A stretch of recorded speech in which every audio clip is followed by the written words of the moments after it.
Hello, my name is Paula Rivera. I'm a student in College of DuPage, and I'm currently taking a film arts class.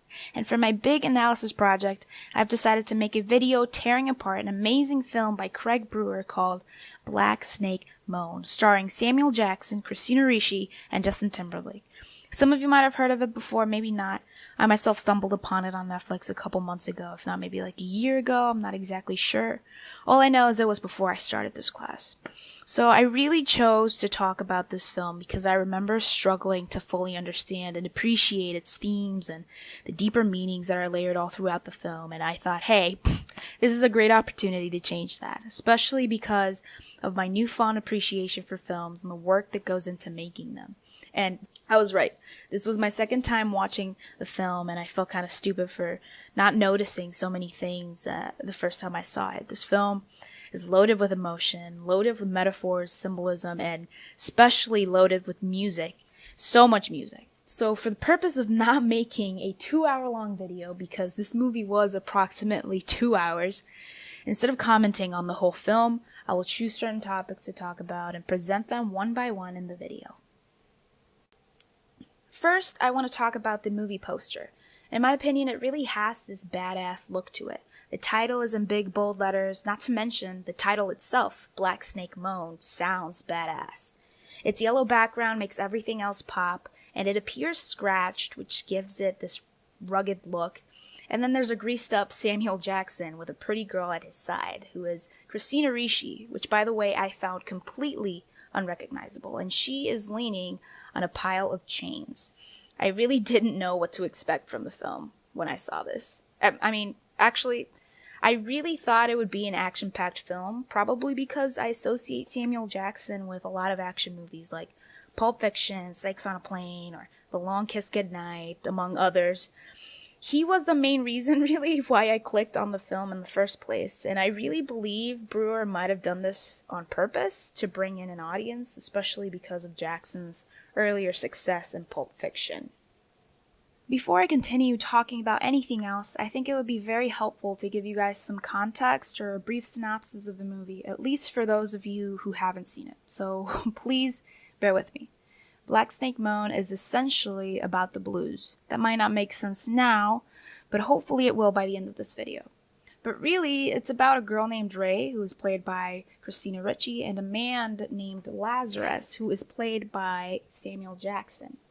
Now, again, bear with me. Ray is a town slut. As soon as her boyfriend Ronnie, played by Justin Timberlake, leaves for the military, she goes a little crazy sexually. We then find out she was sexually abused as a child and is experiencing PTSD symptoms all throughout the movie. Lazarus is an old blues man and gardener whose wife just left him for his younger brother. He drinks a lot and is full of hate and pain. One morning, he wakes up and goes to take out his garbage and finds a white girl half naked and beaten to a bloody pulp. Okay, not a bloody pulp, but she was really messed up. Lazarus takes her in, and he sees this as a sign from God and takes it upon himself to cure her of her sickness, wickedness, sluttiness, whatever you want to call it. The first 2 nights, she was in and out, hallucinating, going all over the garden, screaming like crazy. It really made it look like she was possessed. Lazarus decided to put a big old chain on her, tied to his radiator, until she was ready to re-enter society. So basically, throughout the whole movie, we see how Lazarus and Ray's relationship blossoms from something that seemed really grotesque at first and to something very heartwarming at the end. They both essentially help each other in dealing with their problems. I want to talk a little about the director Craig Brewer. He's very well known for his film Hustle and Flow, which I unfortunately haven't seen, but I read it's really good and it's a rap movie similar to Black Snake Moan, which is a blues movie. He's from the South, he's always lived there. He loves blues music, and one thing I found really interesting is that he wrote this movie as an outlet for his own anxieties. I was listening to an interview of him on the Collider website, and he explained that he was on a plane when he had his first anxiety attack. Of course, he didn't know he was having an anxiety attack. He initially thought he was having a heart attack because his father had died from one at 49. But then it happened a second time again on a plane. So he finally confided in his wife, and she told him that the same thing would happen to her on freeways near big semis. So they decided to call that feeling the Black Snake Moan. I know. So, anytime one of them felt an anxiety attack coming on, they would call each other and calm each other down. And, their relationship really reminded me of Ronnie and Ray's relationship. It's extremely similar. It made me think of the very last scene where Ray and Ronnie are on the freeway and he gets sort of trapped between two big semis and he starts to have an anxiety attack, and, Ray too, but she pulls herself together and helps him.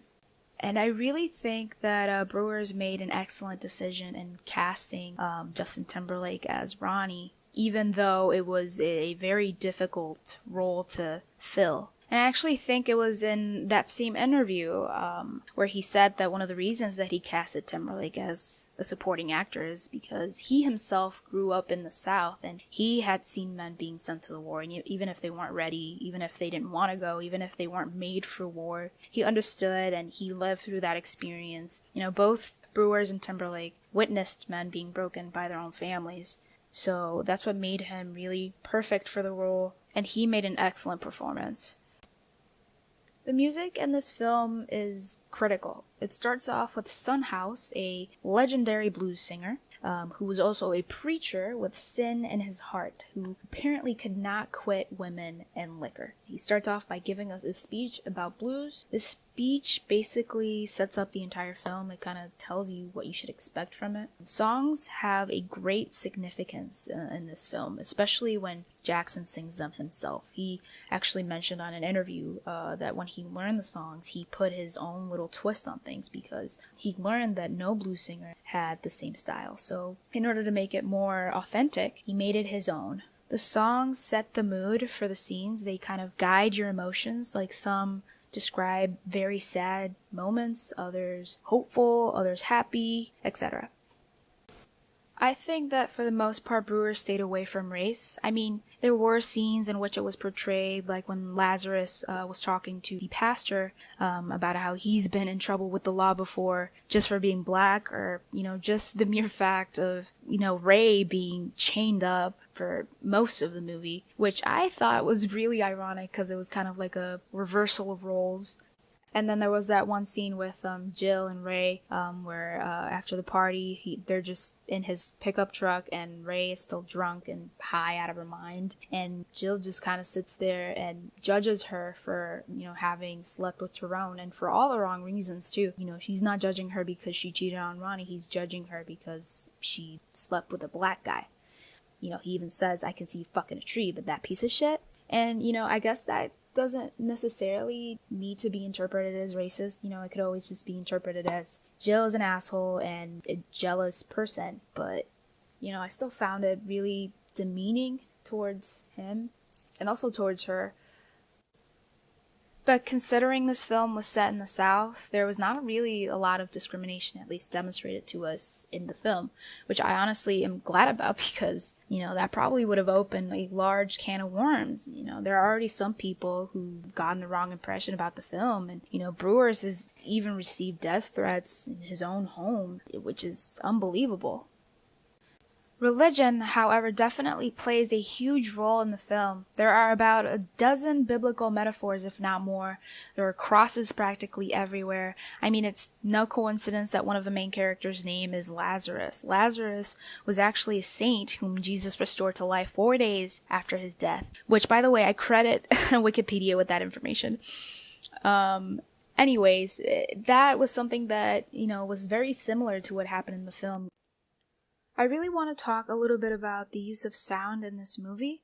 I think the sounds in this film were very indicative. Like before every single one of Ray's spells, as the pastor would call it, she would hear, or at least the audience would hear, cicadas or even snakes at times, which I kind of think obviously relates to the title of the film. I kind of thought of it as almost like a warning or even a reminder of all the bad things that have happened to them.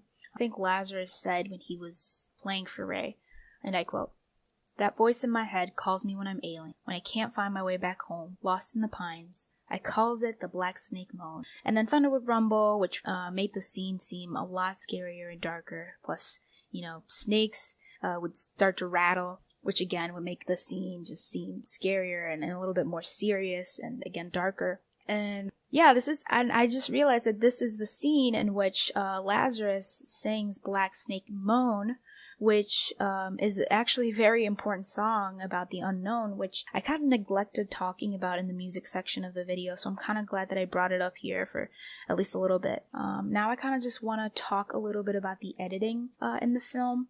I noticed the background was, most of the time, it was blurry. I don't know if Brewers meant anything by this, but I kind of thought that it meant that the characters were trying to forget their past, kind of just leave it behind them, but it was just kind of always there. And I just kept thinking about the concept of, out of sight, out of mind, which was also shown in, other scenes, like when Ray has sex with Tyrone, and she's taking it from behind, so she doesn't have to look at him while it's happening. She doesn't even want to look at herself. Like, I think for a split second, she kind of just glances at herself in the mirror, and then she just immediately just puts her hand in her reflection, so she can't look at herself. Lazarus also shows this by kind of just throwing away all his wife's stuff and kind of just destroying her rose garden. I think Brewers did an amazing job in portraying Ray's hallucinations, and I want to say anxiety attacks as well. And I think there's a scene in which we're shown, I want to say one of Ray's memories of her abuser, and it's kind of just a really blurry picture, but you can still kind of piece together what happened, which I think was a very cool concept. I also want to bring up one of my favorite scenes in the film, which is when Ray takes a bunch of drugs. And this scene was just very well shot. It really captured how she was feeling. It captured, the effects of the drugs, and it was just really, it was pretty trippy. And I think there was a point in which she wakes up from being passed out, and the shot is just completely sideways. And she starts to get up, and then the camera just kind of like straightens out a little bit. And I just thought it was really cool. It really demonstrated really just how fucked up she was, and I thought that was just a very cool shot. In conclusion, this film is very unique and, in my opinion, a work of art. It is very heated, and Brewer uses sensuality to sort of get his word across throughout the film. It is about pain and love, and basically about two people coming together and not even just fixing each other, but caring for one another.